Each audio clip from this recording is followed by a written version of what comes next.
Katie Hopkins is global columnist at dailymail.com, and she joins us tonight. Katie, it is great to see you. What could possibly be the complaints about the items I just listed? And I think we were fair in describing them. Why would someone be against those? It's a crazy thing, you know. Trump's doing precisely the right thing here. He's trying finally to correct the massive presidential overreach by Obama in creating this Dreamer program. It reminds me very much of when my children do painting. They make the mess, but they're not there to tidy it up afterwards. I am. And Trump is like that. He's trying to tidy this up, put it through Congress and make it actually legal and constitutional.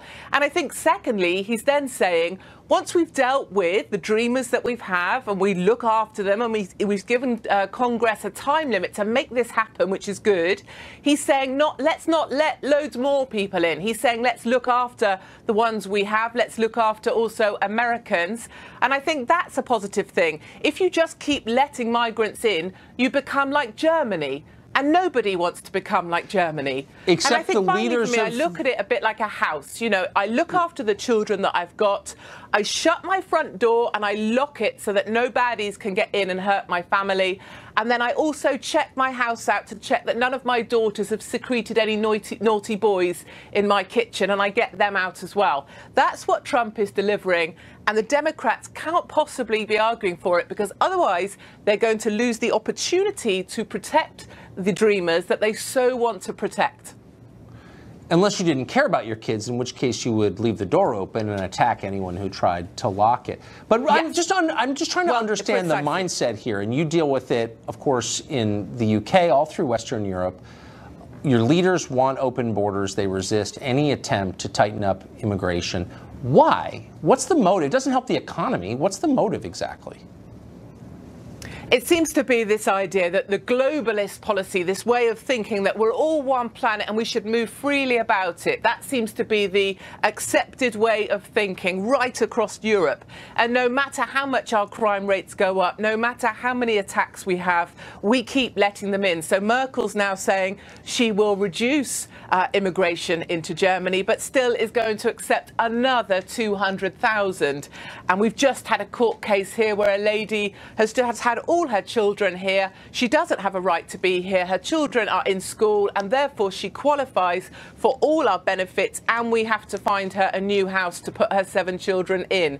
So we do seem to prioritise those that come to us, and it's seen as a sort of humanitarian approach. Right. And we don't put European people first, or people from the United Kingdom first. And I think what Trump's trying to do with his immigration plan is really put Americans first. And that's a real, you know, that's a magnificent thing for America, and something the Democrats should be embracing, because they have a very limited period of time in Congress to get this passed. So it'd be much better if they stopped talking about it and actually did some work instead.